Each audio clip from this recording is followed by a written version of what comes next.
invest in a US bonds so that after 1 year it will reach 1 million. So the present value of 1 million today I will find out. Let's say it is 990,000. What I am saying, after 1 year, this 990,000 will reach 1 million. If I invest in a bond,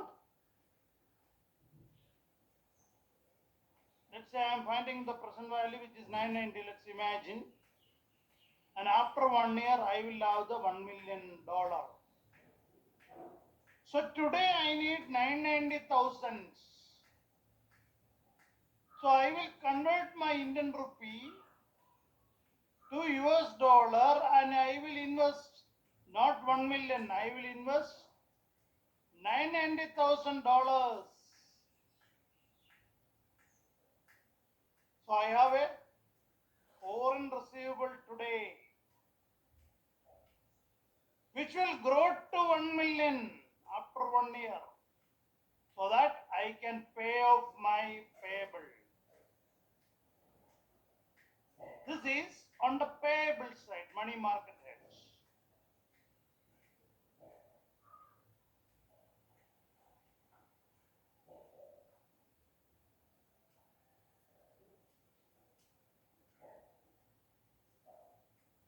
If I am supposed to get a receivable, payable I explained, imagine this is a receivable. What I will do? I will be getting US dollar after 1 year. I don't know what will happen. So what I will do? From the bank, I will take a US dollar loan. Present value. I will find out the present value of 1 million and I will take a loan, a US dollar loan today itself. What is the beauty? I will get dollar today, I will convert in Indian rupee, straight at spot rate. Now what will happen? I will be getting 1 million and I have a loan also. After 1 year, this 990,000 loan will grow to 1 million.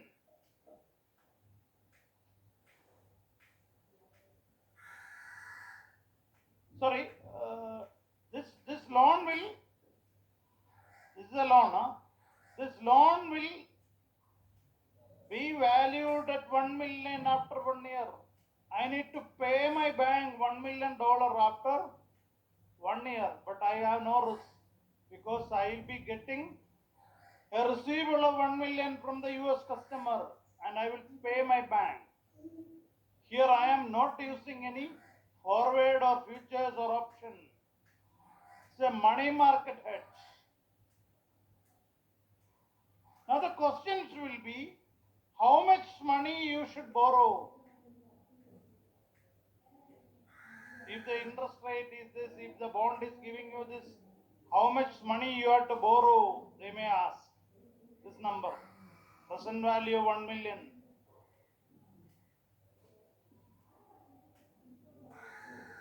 This is all about money market hedge. So do one thing. Let's say, read that particular page. There is a theoretical discussion only, but I explained a firm with a receivable denominated in foreign currency can borrow the amount, but borrowing the present value convert into domestic currency, then pay off. They are not borrowing exact amount, they are borrowing today the present value. The text is absent there. They didn't mention it very clearly. You read 1, 2 and 3. I explained it. What is about the payable side, what is on the receivable side.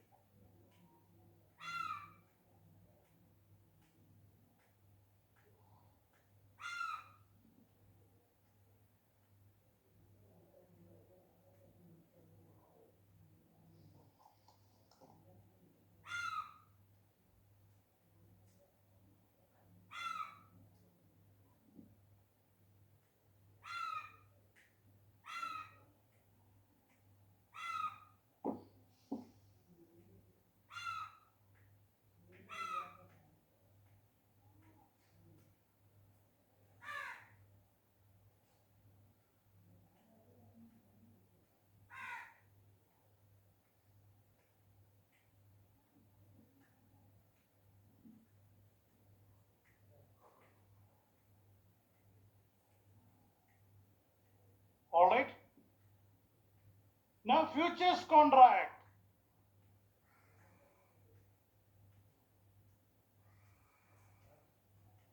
If you need more time, you should tell me. Huh? You should raise your hand so that I can understand.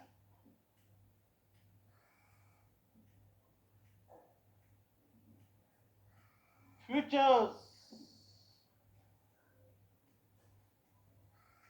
Futures contract are standardized contract. Here, what is the underlying? The foreign currency. There is foreign currency futures. I have a US dollar receivable. I need to deal with US dollar futures. There are standardized contracts. So you have to think. You will be getting US dollar from US. You are long. So if you are long, what you are supposed to do? Short the derivative, short the future. So that whatever value you are losing, it will be offset.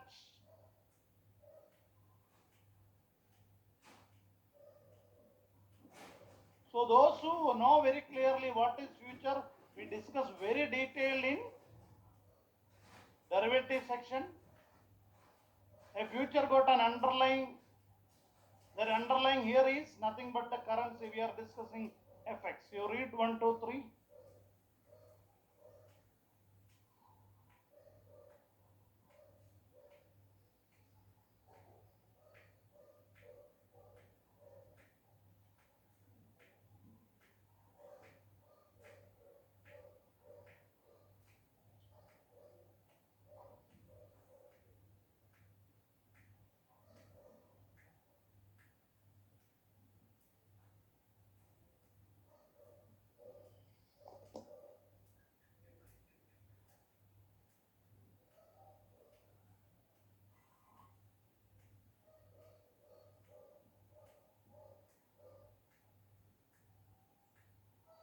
So in the Indian market also there is futures, pound future, dollar future, 10,000. That is a standardized quantity, 10,000 US dollar. So you can deal with it. You can hedge. We are not speculating, we are hedging. Then we have currency options. Options are derivative contract, put option, call option. Here the underlying is what? The currency.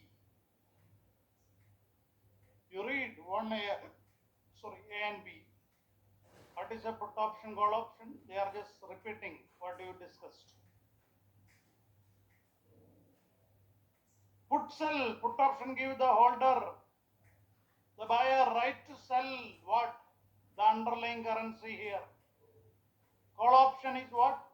The right to buy the underlying currency.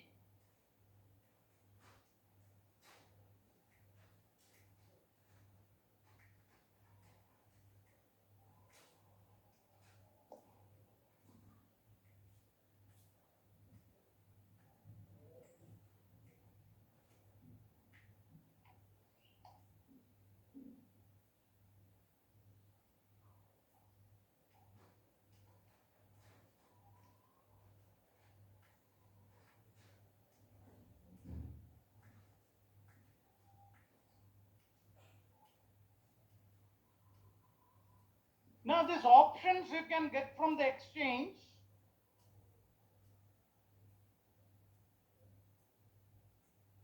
These options are traded in the exchange, or you can get from an over the counter between two parties.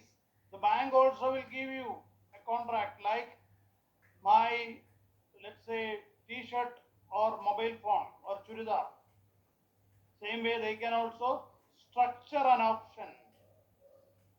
An option is exercised by the party who is buying the contract, who is buying the option contract.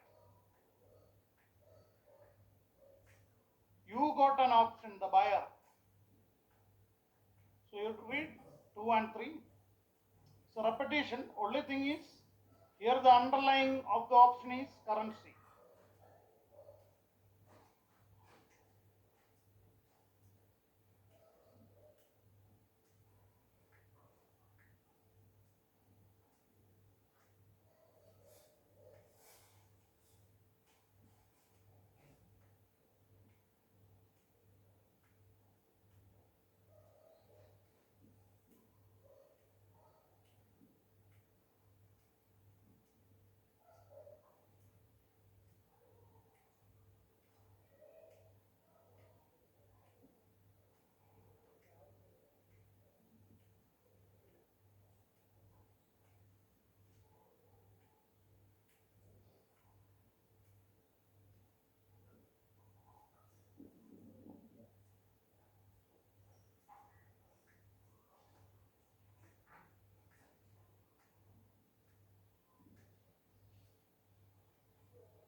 All right.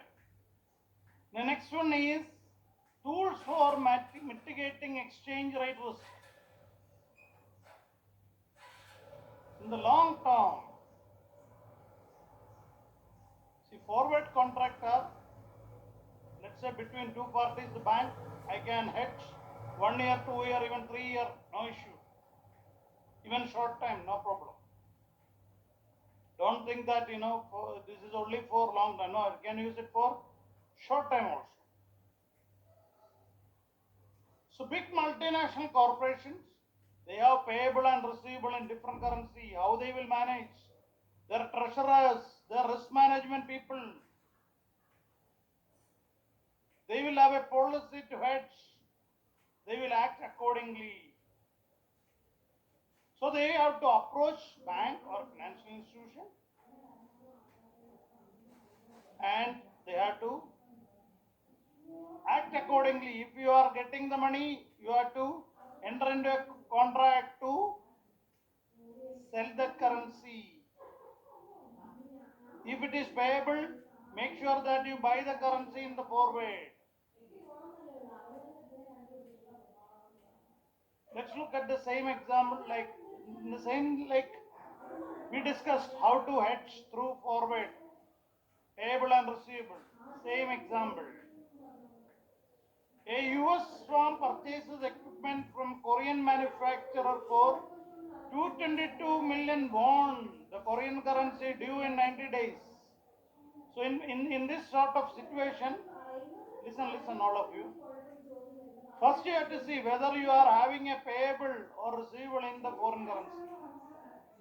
So here what it is, you purchase an equipment from Korea. You need to pay this much. The exchange rate on the date of sale is $1 to 1110 won. So what is the risk? I have a payable in Korean currency. By chance, if the Korean currency appreciate, so the question can be, if the Korean currency depreciate, what the treasurer should do? Or as a CFO, what you are supposed to do? If Korean currency is about to depreciate, don't do anything better. You can enjoy. Your risk is on one side. Which is that side? If your payable currency appreciate, then you will have trouble. Okay? Now, this is what they are saying. The US firms suspect that the won may appreciate over the next 90 days. Remember, it's only 90 days. Long time they say, but the example is 90 days. That's what I said. Even 3-month contract you can do. And they want to lock in a forward rate 1 to 1110. The firm negotiates a contract where the bank promises to deliver. What should be the nature of contract? You should be getting won so that you can settle the party. You will be getting won, you will be paying in US dollar. Let's exchange or agree on the rate today itself. And bank will definitely charge some fees, definitely. But it is not the premium. Don't confuse with the option premium. In forward, there is no initial payments. It is only bank fees they will charge. We studied earlier, no? In forward, the transaction will happen later. After 90 days only. There will be bank fees, charges. So they are saying it is a premium. It is, I will not use that word premium because premium is associated with option products. Option premium. In forward, there is no money exchange at the beginning of the period. It's only bank charges. So bank will charge. Now currency swap. Swap, exchange of items between products, between customers. Here we are discussing currency. Maruti Suzuki got, let's say, lot of Japanese yen and TCS got lot of US dollar. but both parties want the other one. Meaning, if Maruti Suzuki want US dollar and TCS want Japanese yen, both parties can agree to exchange the currencies. This is about currency swap. A good example. Look at the example.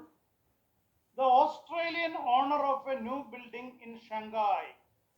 The Australian owner, he got a building in Shanghai. Is currently signing 20-year lease agreements with tenants. So what this guy will get Chinese currency for the next 20 years. At the same time, a Shanghai-based consultant has just signed a 20-year outsourcing contract in Melbourne. A Chinese company got a outsourcing contract for 20 years. So what is going to get? He will be getting Australian currency.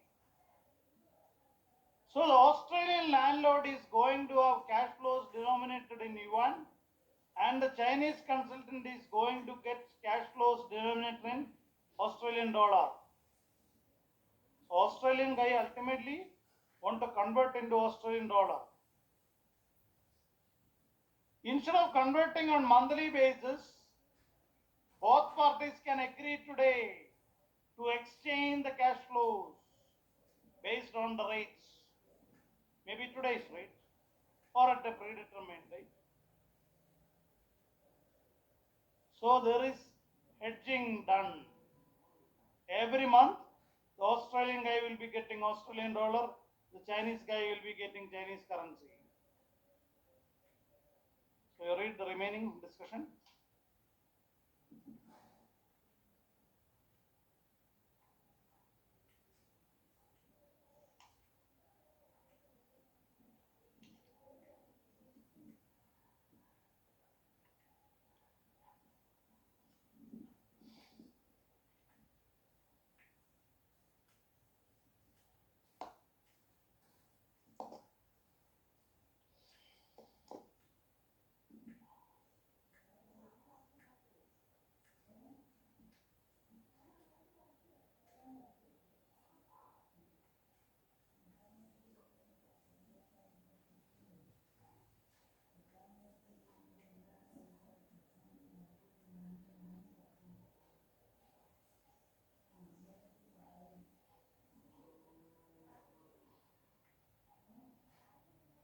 Now in derivative market, there are a lot of players, speculators and arbitrages, hedgers. Hedging means we know we have an economic exposure, we want to cover it. Speculator is what? I am just buying 10,000 US dollar future. I don't have any receivable. I am doing a hedging, no hedging. What I am doing? I am doing speculative transaction. Arbitrages. Arbitrage is possible when the price of a commodity or a currency or anything is different in different places. US dollar is cheap in London and the price is higher in Singapore. The treasurer, they will be sitting in terminals, Bloomberg and Reuters. They will be executing transaction, buying from, let's say, London and sell it in Japan. Singapore. There will be special windows to see the currency arbitrage, but it will blink within few seconds.